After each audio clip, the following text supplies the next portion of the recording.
Hello students. Previous classes में हमने reflection of light के बारे में स्टडी की है। लाइट रिफ्लेक्ट कैसे होती है। In this class we study about refraction of light. वो रिफ्लेक्शन है, ये refraction. When when light rays travels in a one transparent medium to another transparent medium। जब light ray one transparent medium से another transparent medium में enter करती है, तो जो सेपरेटिंग सरफेस होती है वहां से उसका पाथ चेंज हो जाता है। For example light ray A B glass पे इंसिडेंट कर रही है, तो जब ग्लास में एंटर होगी तो इसका पाथ चेंज हो जाएगा। ओरिजिनल पाथ तो ये होना था, बट ये बैंड हो गई ओरिजिनल पाथ से। सेम केस जब लाइट रे एयर से वाटर में एंटर करेगी, तो भी एंटर करते टाइम इसका पाथ चेंज हो जाएगा।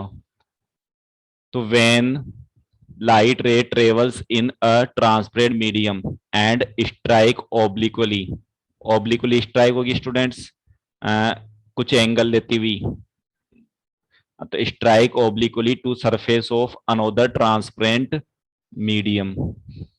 अनदर ट्रांसपेरेंट मीडियम की सरफेस को इंटरफेस कहेंगे। Then due to change in speed of light it bends from its original path. Second medium में एंटर करते टाइम इसकी स्पीड चेंज हो जाएगी, तो इस वजह से अपने ओरिजिनल पाथ से ये बैंड हो जाएगी in second medium. This phenomenon is known as refraction of light. Simple सा है कि light ray one transparent medium से ऑब्लिक्वली सेकंड ट्रांसपेरेंट मीडियम में एंटर करेंगी। ऑब्लिक्वली मतलब एंगल लेती हुई तिरछी, ऐसे। ठीक है, तो सेकंड मीडियम में लाइट रे की स्पीड चेंज हो जाएगी, क्योंकि मीडियम डिफरेंट है दोनों। तो स्पीड चेंज होने से लाइट रे ओरिजिनल पाथ से बैंड हो जाएगी। तो बैंड होने की जो फिनोमिनन है उसको रिफ्रैक्शन। टू डायग्राम देखो कि लाइट रे एयर से वाटर में एंटर करेगी तो इसके ओरिजिनल पाथ तो ये बनता, बट इससे ये बैंड हो गई। ऐसे जब ग्लास में एंटर करेगी एयर से, तो भी लाइट रे बैंड हो गई। तो this phenomenon is called refraction. Okay, transparent medium होने चाहिए दोनों, डेंसर एंड रेयर मीडियम। तो medium which has high density then another medium is called denser medium, and which has low density then another medium is called rare medium. तो जो medium ज्यादा compact होगा या मोर denser होगा वो denser medium, और जो लेस डेंसिटी रखेगा यानी लाइट रहेगा दूसरे के कंपेयर में, वो rare medium. For example air के कंपेयर में वाटर की डेंसिटी हाई होती है, तो एयर रेयर मीडियम हो गया और वाटर डेंसर मीडियम हो गया। सेम केस एयर के कंपेयर में ग्लास की डेंसिटी हाई होती है, ग्लास ज्यादा कॉम्पैक्ट है एयर के रेस्पेक्ट में, तो एयर तो रेयर हो गई यहां, ग्लास डेंसर। ओके, जो ज्यादा टफ होगा या जो ज्यादा डेंसिटी रखेगा वो डेंसर मीडियम, और जो थोड़ा लेस डेंसिटी रखेगा या लाइट होगा वो रेयर मीडियम। ग्लास के कंपेयर में वाटर रेयर मीडियम होगा, ग्लास के कंपेयर में वाटर रेयर मीडियम। ठीक है स्टूडेंट्स।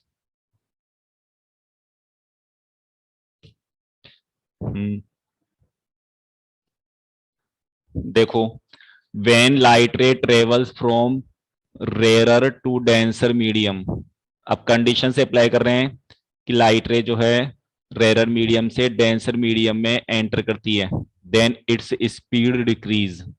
डेंसर तो टफ मीडियम है, तो जो ही लाइट मीडियम से टफ मीडियम में लाइट रे एंटर करेगी तो उसकी स्पीड डिक्रीज हो जाएगी, due to which light ray bends toward normal, और in this case angle I is greater than angle R. देखो, लाइट रे एयर से चल रही है, इसको तो बोलेंगे इंसिडेंट रे। सेपरेटिंग सरफेस पे स्ट्राइक हुई, ये पॉइंट ऑफ इंसिडेंस ओ, और जो लाइट रे अंदर एंटर हो गई वो रिफ्रैक्टेड रे, रिफ्रैक्टेड रे, और पॉइंट ऑफ इंसिडेंस पे ओ पे हमने एक नॉर्मल ड्रॉ किया, नॉर्मल। तो लाइट रे, लाइट की जो इंसिडेंट रे है नॉर्मल से जो एंगल बना रही है वो एंगल ऑफ इंसिडेंस, और रिफ्रैक्टेड रे नॉर्मल से जो एंगल बना रही है वो एंगल ऑफ रिफ्रैक्शन। ठीक है स्टूडेंट्स, जब लाइट रे रेयर मीडियम से डेंसर मीडियम में एंटर करेंगी तो इसकी स्पीड डिक्रीज हो जाएगी, तो ये टुवार्ड नॉर्मल बेंड हो गई। अब टुवार्ड नॉर्मल कैसे पता लगे, तो ओरिजिनल स्पीड से कंपेयर करो रिफ्रैक्टेड रे को, तो ओरिजिनल डायरेक्शन तो डैश डैश डैश वाली, तो इससे लाइट रे नॉर्मल के टुवार्ड बेंड हुई ना, रिफ्लेक्टेड रे देखो नॉर्मल के टुवार्ड बेंड हो गई। तो जब लाइट रे रेयर मीडियम से डेंसर मीडियम में एंटर होगी तो इट बेंड टुवार्ड नॉर्मल। इस केस में angle I greater than angle R होगा। अपोजिट करो, when light ray enters from denser to rarer medium then its speed increase and due to which light ray bends away from normal, or in this case angle I is small than angle R। Opposite करें, light ray को denser to rare medium travel करवाएं, container, container में water fill है, water, water denser medium हो गया, ऊपर air, air water के compare में रेयर मीडियम हो गई। लाइट रे सपोज करो वाटर से चल के एयर में एंटर करेगी, तो incident ray, point of incidence, और बाहर नेक्स्ट डिफरेंट डायरेक्शन में बैंड हो गई, पॉइंट ऑफ इंसिडेंस पे नॉर्मल ड्रॉ किया, ये एंगल आई हुआ, रिफ्रैक्टेड रे का एंगल आर हुआ। तो जब light ray denser to rare medium में एंटर करती है तो नॉर्मल से अवे बैंड होती है स्टूडेंट्स। जैसे मेन डायरेक्शन तो ये थी इसकी, अब इस मेन डायरेक्शन से भी दूर रह गई है नॉर्मल से, तो it refracts away from normal. ठीक है, जैसे ये वाला केस, यहां वाला, यहां पर भी डेंस रेयर जा रही है तो नॉर्मल से अवे बैंड हो रही है। रिफ्रैक्शन का एक डायग्राम और देखो, ये ग्लास स्लेब है, इसको इंसिडेंट रे माने तो ग्लास स्लेब की सरफेस पे ये इंसिडेंट रे हो रही है, तो अब सीधी एंटर करने की जगह ये बैंड हो गई ना स्टूडेंट्स, ये रिफ्रैक्टेड रे जब वापस बाहर निकलेगी तो फिर medium change, glass to air, तो यहां फिर से सीधी निकलने की जगह फिर से बैंड हो गई। ठीक है, चलो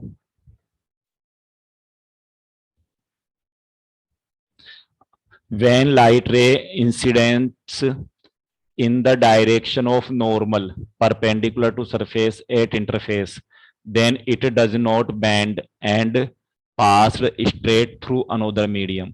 अगर लाइट रे को अपन स्ट्रेट ही ग्लास स्लेब पे या वाटर में 90 डिग्री के एंगल पे इंसिडेंट करवाएं यानी नॉर्मल की डायरेक्शन में, तो फिर ये बैंड नहीं होगी, सीधी ही पास आउट हो जाएगी मीडियम से। इस वाले केस में रिफ्रैक्शन नहीं होगा, तो इसलिए एंगल आई जो है वो 0 डिग्री से तो ग्रेटर होना चाहिए और 90 डिग्री से स्मॉल होना चाहिए। ग्लास स्लैब से refraction, refraction through glass slab, ABCD glass slab है, AB इसकी एक इंटरफेस है, CD दूसरी इंटरफेस है। ठीक है स्टूडेंट्स, लाइट रे PO इंसिडेंट रे, O जो पॉइंट है वो पॉइंट ऑफ इंसिडेंस हो गया, O डेस रिफ्रैक्टेड रे हो गई, और जो CD सरफेस से बाहर चली गई O डैश R वो इमरजेंट रे। तो जब अपन 2 टाइम रिफ्रैक्शन पढ़ेंगे ग्लास स्लैब से तो लास्ट वाली रेज को इमरजेंट रे कह देंगे। नॉर्मल कौन कौन है, एन डैश पॉइंट ओ पे नॉर्मल है, M dash O dash point पे नॉर्मल है। एंगल ऑफ इंसिडेंस फर्स्ट वाला तो P O N angle of incidence, second वाला ओ ओ डैश एम, ये वाला O dash M angle of incidence second. Angle of refraction first वाला angle of refraction क्या हुआ, N dash O O dash, और नीचे वाले को एंगल ऑफ इमरजेंस कहेंगे। तो एंगल ऑफ इमरजेंस हो गया students M dash O dash R. देखो M dash O dash R. Reflecting surface two हो गई यहां पे, A B and C D. Point of incidence भी टू हो गए, O and O dash. Medium या air glass, okay. Two time reflection हुआ स्टूडेंट्स यहाँ पे।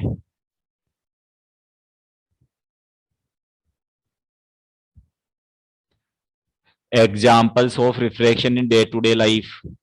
डे टू डे लाइफ में रिफ्रैक्शन के एग्जाम्पल्स कि अगर अपन किसी भी वाटर फिल्ड कंटेनर में पेंसिल हाफ फिल्ड मर्ज करें तो पेंसिल का जो इनर पार्ट है वो बैंड दिखाई देगा, अपन को बैंड शो होगा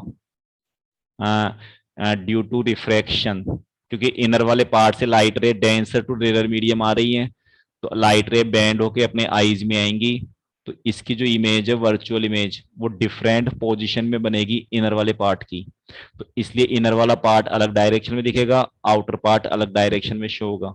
तो पूरी जो पेंसिल है वो बैंड होती हुई शो होगी। सेम केस अगर किसी ग्लास में वाटर फिल्ड ग्लास में कोइन रखा हुआ है तो कोइन तो बॉटम पे रखा हुआ है लेकिन कोइन की पोजीशन जो है वो अपन को अपर दिखेगी, वर्चुअल पोजीशन। इसका भी रीजन है रिफ्रैक्शन। देखो कोइन से टू लाइट रेज इंसिडेंट हो रही है, वन एंड टू, सरफेस तक आई, डेंसर टू रेयर एंटर करेगी तो अवे नॉर्मल बैंड हो गई। तो अवे नॉर्मल ये स्प्रेड होती हुई बैंड हुई स्टूडेंट्स, तो इनके मिलने के चांस कहीं नहीं है। तो वर्चुअल ये रेज जहां पीछे मीट होंगी वहीं पे ही कॉइन की इमेज बनेगी, और ओरिजिनल पोजीशन से ऊपर मीट हो रही है तो कॉइन की इमेज ऊपर बनी, इसलिए कॉइन अपन को ऊपर उठा हुआ दिखाई देगा, शो होगा ऊपर उठा हुआ। सेम केस में the bottom of water tank और पॉन्ड और swimming pools appears to be raised due to refraction by water. जो स्विमिंग पूल्स हैं, वाटर टैंक है, पॉन्ड है, इनके बॉटम भी रिफ्रैक्शन की वजह से इनकी वर्चुअल इमेज ऊपर बनती है बॉटम की, तो अपन को bottom appear to be raised, ऊपर उठे हुए दिखेंगे। सेम केस है letters appear to be raised when viewed through a glass slab. जैसे किसी इस जगह पे ही मैं ग्लास स्लेब रख दूं तो ग्लास स्लेब के नीचे जो लेटर्स आ गए वो रेज्ड शो होंगे कंपेयर टू अदर लेटर्स। तो ये भी रिफ्रैक्शन की वजह से उनकी वर्चुअल इमेज अपर बन गई ऊपर, तो वो ऊपर को उठे हुए दिखे। The bending of pencil partly immersed in water is also due to refraction. The light rays reaching us from the portion of pencil inside the water refracted due to medium change.